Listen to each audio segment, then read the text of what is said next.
रूस यूक्रेन के बीच ताज़ा स्थिति क्या है, इस पर यूक्रेन के ओडेसा से ज्यादा जानकारी दे रहे हैं हमारे सहयोगी उमा शंकर सिंह।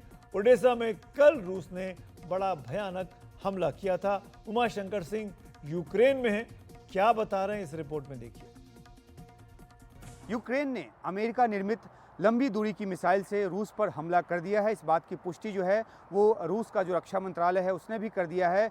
जो जानकारी मिली है उसके मुताबिक यूक्रेन की सीमा से तकरीबन 110 किलोमीटर दूर इस हमले को अंजाम दिया गया। ब्रांस्क जो प्रांत है रूस का, वहाँ इस हमले को किया गया, जो कि एक सैन्य ठिकाना था। हालांकि रूस रक्षा मंत्रालय की तरफ से कहा गया है कि जो 6 जो मिसाइलें दागी गई उनमें से 5 को हवा में ही नष्ट कर दिया गया, लेकिन एक मिसाइल जो है उससे मामूली क्षति पहुंची है और कोई हताहत नहीं हुआ है। लेकिन ये जानकारी जो है यूक्रेन की मीडिया की तरफ से आ रही है कि वहाँ जो सैन्य डिपो है वहाँ पे जो हथियारों का जखीरा था उसको काफ़ी नुकसान पहुँचा है। तो ये जो हमला है इस मायने में बहुत अहम है, क्योंकि अमेरिकी राष्ट्रपति जो बाइडेन ने 2 दिन पहले ही यूक्रेन को इस बात की इजाज़त दी कि वो अमेरिका निर्मित मिसाइलों से लंबी दूरी तक जो है वो हमला कर सकता है, और उसके बाद ये पहला हमला जो है कर दिया गया है। इस फैसले के बाद से रूस के जो राष्ट्रपति हैं पुतिन, उन्होंने जो है वो एक नाखुशी जताई थी, और क्रेमलिन के प्रवक्ता की तरफ से साफ तौर पे कहा गया था कि उकसावे वाला कदम है। अब जबकि ये हमला हुआ है तो निगाह इस बात पे है कि रूस किस तरह से रिटेलिएट करता है, क्योंकि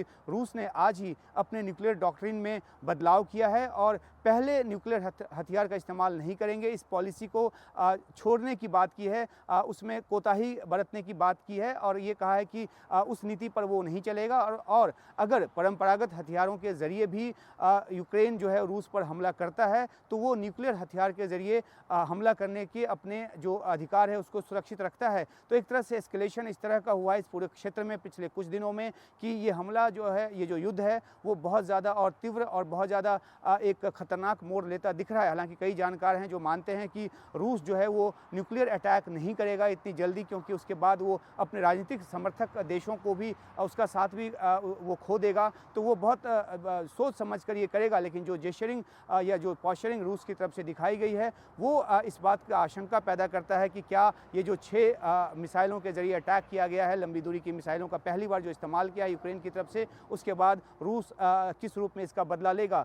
पुतिन पहले ही कह चुके हैं कि कोई भी देश अगर जो है जो सप्लाई करता है, नेटो देश जो है अगर उसके हथियारों के ज़रिए यूक्रेन हमला करता है तो माना जाएगा कि नेटो जो है वो रूस के साथ लड़ाई में आ चुका है, और इस वजह से जो नेटो सदस्य देश हैं उस पर भी रूस हमला करने को जो है वो स्वतंत्र होगा। तो देखना है कि अब जो है स्थिति किस तरफ आगे बढ़ती है। अभी फ़िलहाल तो काफ़ी ज़्यादा तनाव है, इस बात के बावजूद कि जो नए चुन के आए राष्ट्रपति डोनाल्ड ट्रंप हैं उन्होंने कहा था कि वो युद्ध रुकवा देंगे और उस दिशा में काम वो शुरू करते उससे पहले ही अमेरिका की तरफ से जो राष्ट्रपति हैं अभी आखिरी के 2 महीने के पहले उन्होंने मिसाइलों के इस्तेमाल की इजाज़त दी, और वो मिसाइल का इस्तेमाल जो है आज कर लिया गया है। तो काफ़ी ज़्यादा इस पूरे तनाव में ये पूरा इलाका है। देखना है कि युद्ध अब किस करवट आगे बढ़ता है।